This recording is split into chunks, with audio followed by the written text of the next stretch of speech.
Blessed day, learners! Today is another exciting and fun-filled learning experience here in the world of science. So, what are you waiting for? Come on, let's explore the amazing world of science. Objectives for today coming from the most essential learning competencies crafted by the Department of Education. For today's session, you are expected to recognize the general classes and uses of organic compounds, name common kinds of alkanes, alkenes, and alkynes, and their uses. Identify the types of bonds formed in alkanes, alkenes, and alkynes. And lastly, relate the structure of alkanes, alkenes, and alkynes to their properties. Isn't it exciting, right? But before we start our discussion, let us have an exciting game first. Let us play Find the Hidden Word.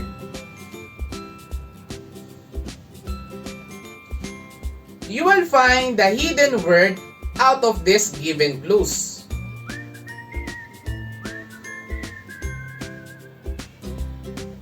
Which do you think will be the answer for this?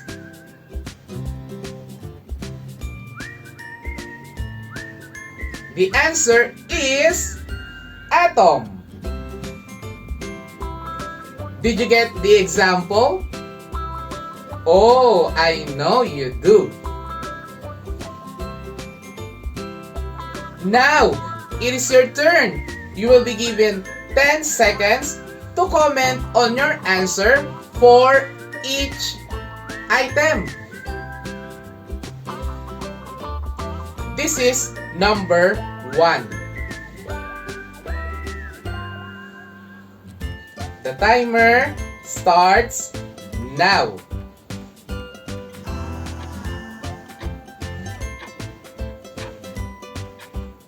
3, 2, 1. Time's up. The answer is organic. Great job, learners! This is the last number.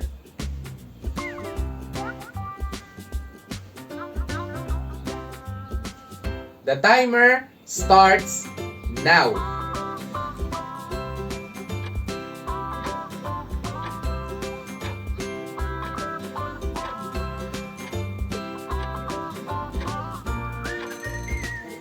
Time's up. The answer is compound. You're amazing, learners. Now, learners, if you combine the two words based on the given example a while ago, what do you think will be our topic today? The answer is organic compound. Congratulations, learners, for your active participation. Alright, learners, let us explore what is organic compound. Organic compounds are groups of compounds that contain the element of carbon. Organic compounds contain carbon and hydrogen combined with the other elements, namely nitrogen, phosphorus, sulfur, and elements in halogen groups. Okay, class, What do you think are some useful examples of organic compounds? Oh, the answer is ethyl alcohol, acetone, gasoline, naphthalene, acetic acid, vanillin, acetylene, and esters are just a few examples of many useful organic compounds. Okay, class. Where do organic compounds produce? Organic compounds are produced by plants and animals. Another is carbon-containing compounds can also be produced artificially. Alright class, I have another question for you. What organic compounds are produced from petroleum? Oh class, the answer is liquefied petroleum gas or LPG, gasoline, lubricating oil, and kerosene. Okay class, for additional information, hydrocarbons are organic compounds that contain carbon and hydrogen atoms only. Natural gas is an example product of hydrocarbons. Hydrocarbons are grouped in families, namely alkanes, alkenes, and alkynes. Now class, I know you have a fully understood the concept about organic compounds. To deepen your understanding, let us have an exciting activity.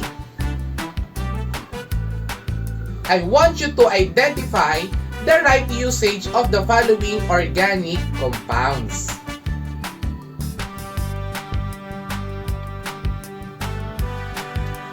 Choose your best answer on the box. You have 5 seconds to comment on your answer. Are you ready? Let us start. Number 1.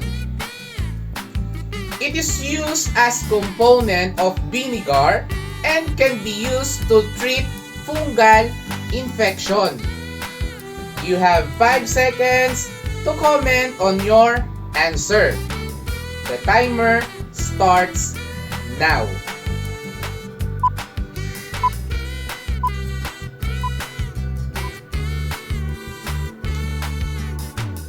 Time's up. The answer is acetic acid. This is number 2. It is used as fuel for vehicles. You have 5 seconds again to comment on your answer. The timer starts now.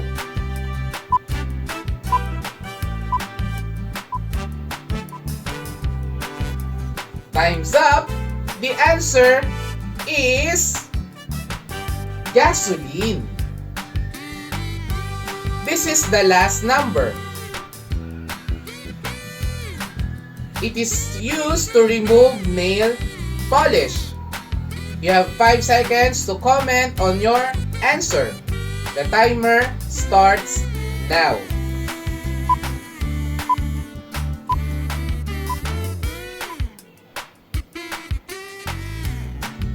Time's up. The answer is acetone. Alright class, if you got all the correct answers, you're Very good! Now class, look at this given table.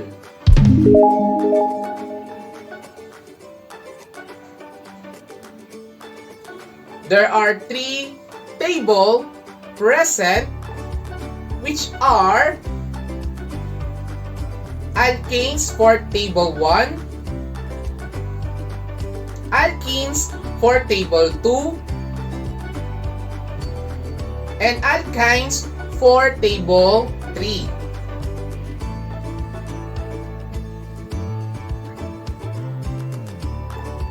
I have 3 questions for you, class, and try to think of the right answer. The first question is,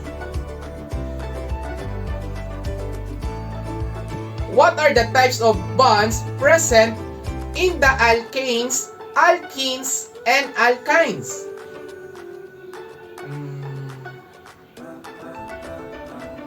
What do you think is the answer?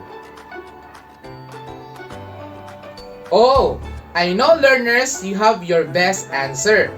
The answer for that question is single bond for alkanes, double bond for alkenes, and triple bond for alkynes.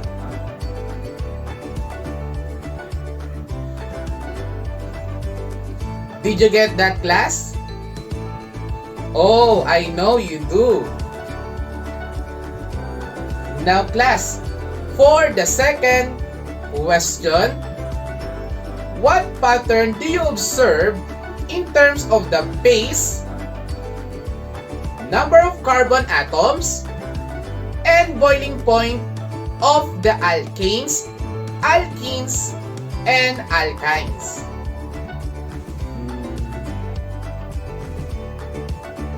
Oh, I know, learners, you have your best answers. The answer for that question is for alkanes example, there are 50% that are gas and 50% that are liquid. For alkenes examples, mostly are gas and some are liquid. For alkanes examples, the majority are gas and some are liquid. Did you get that, class? Oh, I know you do. Now class, for the last question, the question is, what do you think will be the boiling point of the next alkane, alkenes, and alkynes? Oh, I know, learners, you have your best answer. The answer for that question is the boiling point of the next alkane, alkenes, and alkynes will be higher. Alright, class, I know you fully understood that concept about alkanes, alkenes, and alkynes of organic compound. Students, always remember this. Number 1, organic compounds are compounds that are primarily composed of carbon atoms which are chemically bonded with hydrogen and other elements such as oxygen, sulfur, and nitrogen. Number 2, organic compounds are naturally produced by plants and animals, but can also be produced artificially. Number 3, hydrocarbons is a specific group of organic compounds which carbon and hydrogen atoms only.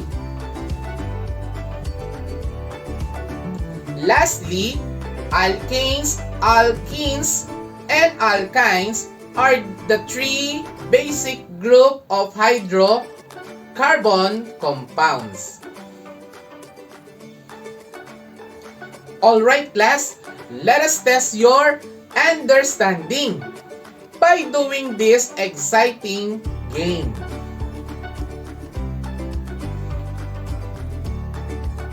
The title of this game is Fact or Bluff. I know most of you are familiar with this game. I want you to comment fact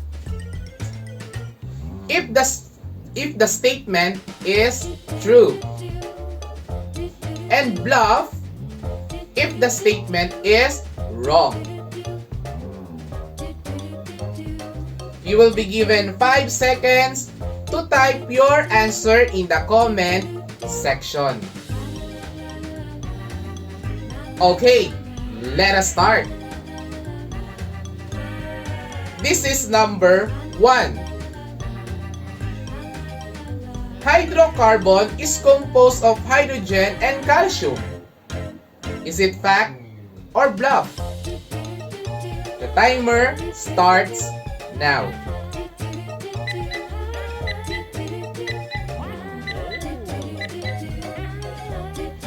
Time's up. The answer is bluff.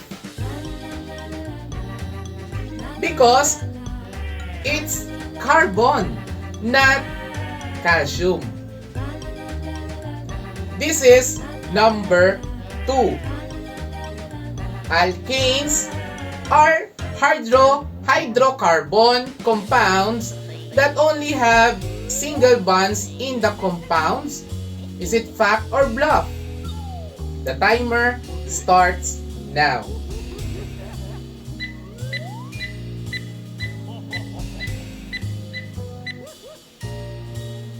Time's up. The answer is fact. This is the number 3. Acetone is commonly used as solvent and nail polish remover. Is it a fact or bluff? The timer starts now.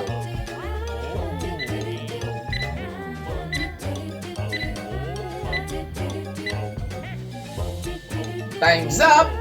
The answer is fact. This is the number 4. Boiling point is the temperature at which a liquid evaporates or becomes vapor. Is it a fact or a bluff? The timer starts now.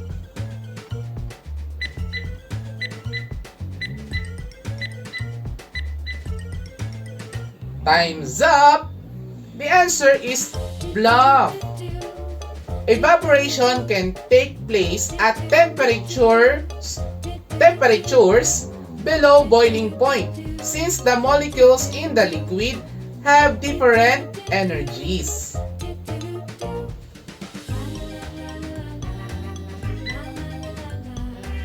This is now the last number.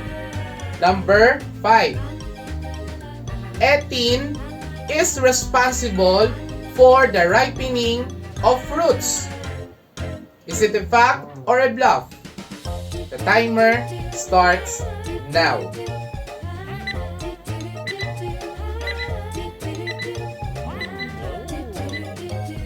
Time's up. The answer is bluff. It's ethylene, not ethene. Alright learners, congratulations to those who got above 3 scores. Alright learners, thank you very much for watching our session today. I hope you learned and enjoyed this session. Again, this is Mr. Rogelio Rivera, your science teacher. Take care and God bless.